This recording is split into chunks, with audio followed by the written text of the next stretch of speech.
नमस्कार। दोपहर समाचार में आपका स्वागत है।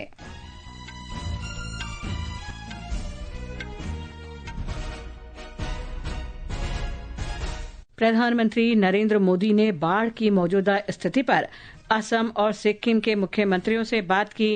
राहत और पुनर्वास प्रयासों के लिए हर संभव सहायता का आश्वासन दिया। असम में बाढ़ की स्थिति गंभीर, 21 जिलों में 5 लाख से अधिक लोग प्रभावित। भारतीय वायुसेना ने उत्तरी सिक्किम के चातेन में फंसे नागरिकों के पहले जत्थे को बचाया।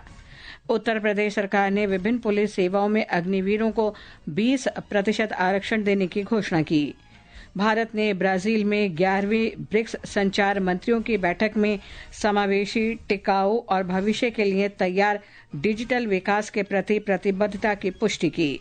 और आईपीएल क्रिकेट में आज शाम अहमदाबाद में रॉयल चैलेंजर्स बेंगलुरु और पंजाब किंग्स की टीम पहली बार खिताब जीतने के लिए मुकाबला करेंगी। दोपहर समाचार के साथ मैं लवली निगम। प्रधानमंत्री नरेंद्र मोदी ने पूर्वोत्तर में तेज बारिश और बाढ़ के कारण उत्पन्न स्थिति पर असम के मुख्यमंत्री हिमंता बिस्वा शर्मा और सिक्किम के मुख्यमंत्री प्रेम सिंह तमांग से बात की। श्री मोदी ने प्रभावित राज्यों को हर संभव सहायता और समर्थन देने का आश्वासन दिया। एक रिपोर्ट। असम के मुख्यमंत्री हिमंता बिस्वा शर्मा ने सोशल मीडिया पर एक पोस्ट में कहा है कि प्रधानमंत्री ने असम में मौजूदा बाढ़ की स्थिति के बारे में जानकारी लेने के लिए उन्हें फोन किया। श्री शर्मा ने प्रधानमंत्री को बताया कि कैसे असम और आसपास के राज्यों में लगातार बारिश के कारण बाढ़ की स्थिति उत्पन्न हो गई है और इससे जनजीवन प्रभावित हुआ है। उन्होंने राज्य सरकार द्वारा चलाए जा रहे राहत अभियान से भी प्रधानमंत्री को अवगत कराया। श्री शर्मा ने कहा कि प्रधानमंत्री ने पूर्ण सहयोग का आश्वासन दिया है। इस बीच सिक्किम के मुख्यमंत्री प्रेम सिंह तमांग ने सिक्किम में भूस्खलन और बाढ़ की स्थिति के बारे में प्रधानमंत्री नरेंद्र मोदी के समर्थन के लिए आभार व्यक्त किया। उन्होंने कहा कि राज्य प्रशासन किसी भी स्थिति से निपटने और प्रभावित लोगों को सभी आवश्यक सहायता प्रदान करने के लिए पूरी तरह से प्रतिबद्ध है। आदर्श की रिपोर्ट के साथ समाचार कक्ष से निखिल कुमार। असम में पिछले 24 घंटों में बाढ़ की स्थिति और भी खराब हो गई है। हमारे संवाददाता ने बताया है कि 1250 से अधिक गांव प्रभावित हुए हैं और राज्य भर में 12,600 हेक्टेयर से अधिक फसल क्षेत्र को नुकसान पहुंचा है। प्रधानमंत्री नरेंद्र मोदी ने आज असम के मुख्यमंत्री हिमंता बिस्वा शर्मा से बाढ़ की स्थिति का जायजा लिया। मुख्यमंत्री ने प्रधानमंत्री को बताया कि किस तरह असम और आसपास के राज्यों में लगातार बारिश के कारण बाढ़ आई है और कई लोगों की जिंदगी प्रभावित हुई है। उन्होंने प्रधानमंत्री को राज्य सरकार द्वारा चलाए जा रहे राहत अभियान से भी अवगत कराया। मुख्यमंत्री आज सुबह बाढ़ से सबसे अधिक प्रभावित बराक घाटी क्षेत्र में स्थिति का जायजा लेने और उसका आकलन करने के लिए कछार जिले पहुंचे। उन्होंने कई राहत शिविरों का दौरा किया और लोगों से बातचीत की। असम से अमीनुल जद्दार की रिपोर्ट के साथ समाचार कक्ष से प्रशांत कुमार। राज्य में 21 जिलों में 5 लाख से ज्यादा लोग प्रभावित हैं। भारतीय वायुसेना ने मूसलाधार बारिश के कारण भूस्खलन और बाढ़ से प्रभावित सिक्किम में बचाव और राहत अभियान शुरू कर दिए हैं। भारतीय वायुसेना ने उत्तरी सिक्किम के चातेन में फंसे नागरिकों को बचाया। मांगन में स्थिति का आकलन करने के लिए सिक्किम के मुख्य सचिव आर तेलंग ने गंगटोक में एक उच्च स्तरीय समीक्षा बैठक की अध्यक्षता की और सभी एजेंसियों को राहत कार्यों में पूर्ण सहयोग देने का निर्देश दिया। इस बीच लाचुंग में फंसे सभी पर्यटकों को कल जिला प्रशासन ने सफलतापूर्वक बाहर निकाल लिया है। हमारे संवाददाता ने बताया है कि लगातार बारिश और भूस्खलन के कारण मांगन जिले में सड़क संपर्क बुरी तरह से बाधित हुआ है। सिक्किम सरकार और केंद्र सरकार के विभिन्न एजेंसियां मंगन जिले के लासेन में फंसे पर्यटकों को निकालने के साथ साथ यातायात व्यवस्था बहाल करने के लिए हर संभव प्रयास कर रही है। आज एनडीआरएफ के बलों को राहत अभियान में लगाया गया है। आज सुबह 35 लोगों को लेकर 2 हेलीकॉप्टर पाक्योंग हवाई अड्डे में उतारा गया है। अब मंगन जिले के लासन में बसे हुए सभी पर्यटकों को बचाने का प्रयास जारी है। इस बीच कल जिला प्रशासन ने मंगन जिले के लाचुंग में फंसे 1,600 से अधिक पर्यटकों को सुरक्षित निकाला है और उन्हें गंगटोक लाया गया है। मानस प्रतिम शर्मा, आकाशवाणी समाचार, गंगटोक। अरुणाचल प्रदेश में लगातार तेज बारिश ने पूरे राज्य में सामान्य जनजीवन को अस्त व्यस्त कर दिया है।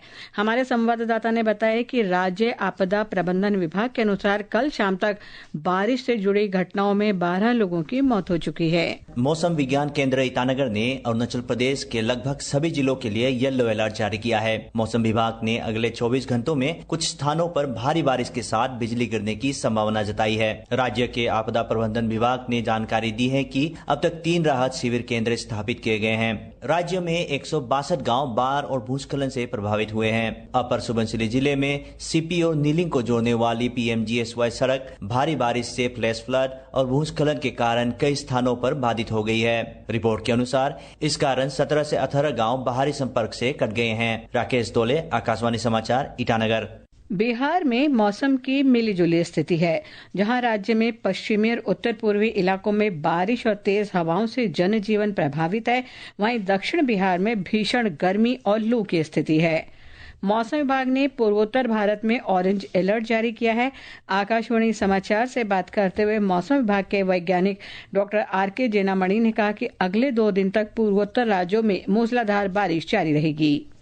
मेघालय, त्रिपुरा, नागालैंड, मिजोरम, मणिपुर में वार्निंग दिया गया, ऑरेंज वार्निंग। और अगर पिछले 24 घंटा का बात करें तो जो हाईएस्ट रेनफॉल है वो चेरापूंजी में 11 सेंटीमीटर है, अरुणाचल प्रदेश में लंगडिंग 11 सेंटीमीटर है, और त्रिपुरा में अरुधंती नगर, वेस्ट त्रिपुरा और अगरतला एयरपोर्ट, ये सब जगह में जो है 7 सेंटीमीटर हुआ है। उत्तरी भारत का अगर बात करें तो मेनली जो उत्तर पश्चिम भारत में जो थंडरस्टॉर्म और गस्टी विंड हो रहा है, और मेनली राजस्थान में जो डस्टस्टॉर्म हो रहा है वो अभी आज और कल रहेगा, इसीलिए ऑरेंज वार्निंग थंडरस्टॉर्म लाइटनिंग दिया गया। और उस उत्तर प्रदेश सरकार ने पुलिस कांस्टेबल, प्रांतीय सशस्त्र बल, PAC, घुड़सवार पुलिस और फायरमैन के पदों पर सीधी भर्ती में पूर्व अग्निवीरों के लिए 20% आरक्षण को मंजूरी दे दी है। अग्निपथ योजना के अंतर्गत सेवा देने वाले युवाओं को सेवा के बाद रोजगार के अवसर प्रदान करने के उद्देश्य से मुख्यमंत्री योगी आदित्यनाथ की अध्यक्षता में आज हुई कैबिनेट बैठक में निर्णय लिया गया। कैबिनेट के फैसलों की जानकारी देते हुए उत्तर प्रदेश के कैबिनेट मंत्री सुरेश खन्ना ने कहा कि सशस्त्र बलों से सेवानिवृत्त हुए अग्निवीरों के लिए राज्य पुलिस और PAC में 20% आरक्षण प्रदान किया जाएगा।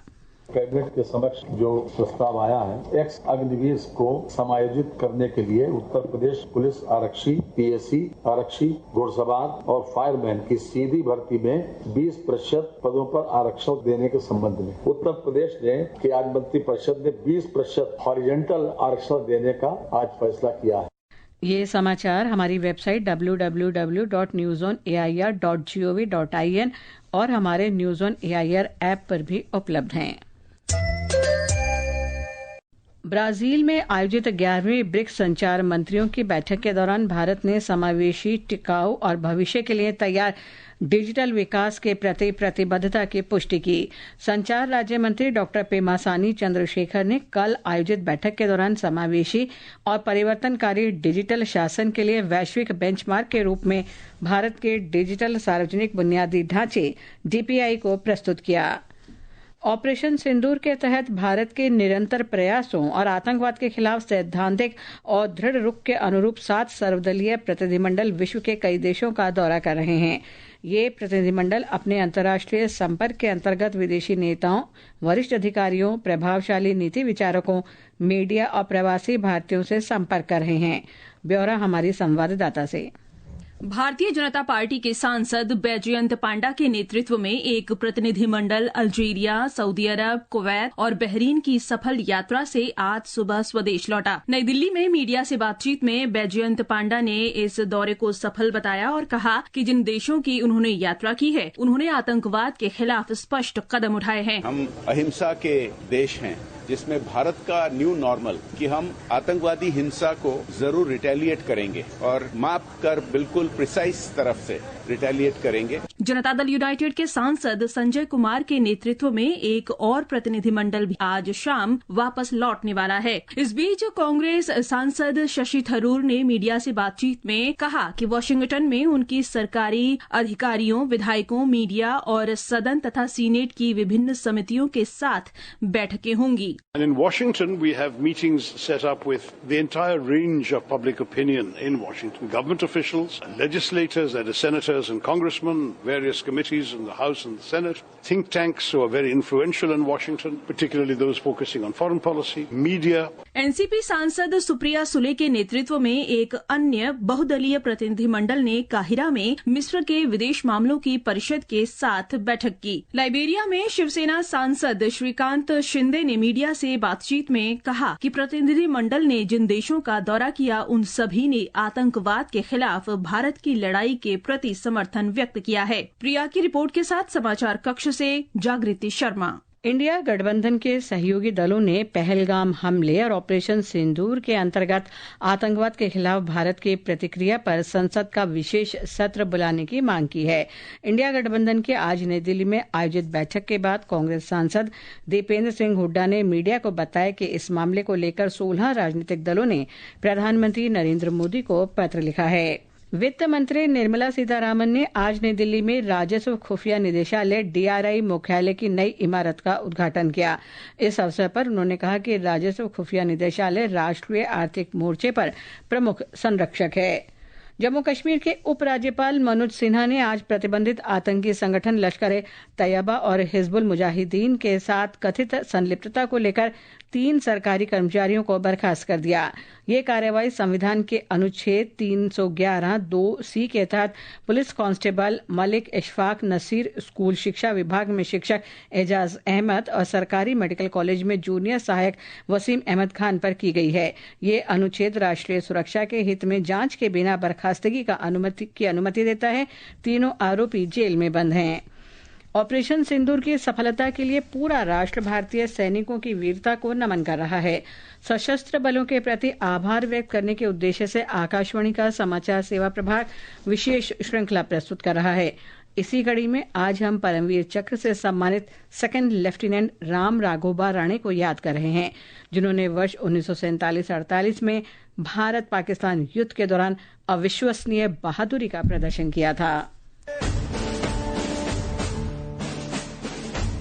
वर्ष 1918 में वर्तमान में कर्नाटक में जन्मे सेकंड लेफ्टिनेंट रामा राघोबा राणे दिसंबर 1947 में सेना की इंजीनियर्स कोर में शामिल हुए। 21 वर्षों की अपनी सैन्य सेवा के दौरान उन्हें 5 बार मेंशन इन डिस्पैचेस सम्मान प्राप्त हुआ। वर्ष 1947-48 में भारत पाक युद्ध के दौरान भारतीय सेना ने मार्च 1948 में झांगर क्षेत्र पर पुनः नियंत्रण प्राप्त करने के बाद वहां के नागरिकों को दुश्मन की क्रूरता से बचाने के लिए नौशेरा से राजौरी की ओर एक अग्रिम अभियान की योजना बनाई। 8 अप्रैल को 4 डोगरा बटालियन ने अपना हमला शुरू किया, लेकिन उसका मार्ग बारूदी सुरंगों और सड़क अवरोधों से बाधित था। सेकंड लेफ्टिनेंट रामा राघोबा राणे इस दौरान 37 असॉल्ट फील्ड कंपनी की एक टुकड़ी का नेतृत्व कर रहे थे। सेकंड लेफ्टिनेंट राणे ने इस दौरान शत्रु के मोटार हमलों के बीच असाधारण साहस और नेतृत्व क्षमता का प्रदर्शन किया। 8 अप्रैल के दिन घायल होने के बावजूद भी उन्होंने टैंकों के लिए मार्ग को साफ करने के लिए बारूदी सुरंगों और बाधाओं को हटाने का कार्य जारी रखा। उनके इन्हीं प्रयासों के कारण भारतीय सेना राजौरी तक पहुंचने में सफल हुई, जिससे दुश्मन को भारी नुकसान पहुंचा और असंख्य निर्दोष नागरिकों का जीवन बचाया जा सका। उनके अद्वितीय साहस, दृढ़ निश्चय और सेवा भावना के लिए सेकंड लेफ्टिनेंट रामा राघोबा राणे को परमवीर चक्र से सम्मानित किया गया। सकलैन अख्तर, आकाशवाणी समाचार, दिल्ली। ये समाचार आकाशवाणी से प्रसारित किए जा रहे हैं। आईपीएल क्रिकेट में आज रॉयल चैलेंजर्स बेंगलुरु और पंजाब किंग्स के बीच खिताबी मुकाबला होगा। दोनों टीमें अपना पहला आईपीएल खिताब जीतने के लिए मैदान पर उतरेंगी। अहमदाबाद के नरेंद्र मोदी स्टेडियम में ये मैच शाम 7:30 बजे से खेला जाएगा। नीरज चोपड़ा क्लासिक भाला फेंक प्रतियोगिता का आयोजन 5 जुलाई को बेंगलुरु के श्री कांतिराव स्टेडियम में होगा। अंत में मुख्य समाचार एक बार फिर। प्रधानमंत्री नरेंद्र मोदी ने बाढ़ की मौजूदा स्थिति पर असम और सिक्किम के मुख्यमंत्रियों से बात की। राहत और पुनर्वास प्रयासों के लिए हर संभव सहायता का आश्वासन दिया। असम में बाढ़ की स्थिति गंभीर, 21 जिलों में 5 लाख से अधिक लोग प्रभावित। उत्तर प्रदेश सरकार ने विभिन्न पुलिस सेवाओं में अग्निवीरों को 20% आरक्षण देने की घोषणा की। भारत ने ब्राजील में 11वीं ब्रिक्स संचार मंत्रियों की बैठक में समावेशी, टिकाऊ और भविष्य के लिए तैयार डिजिटल विकास के प्रति प्रतिबद्धता की पुष्टि की। इसके साथ ही दोपहर समाचार का ये अंक समाप्त हुआ। नमस्कार।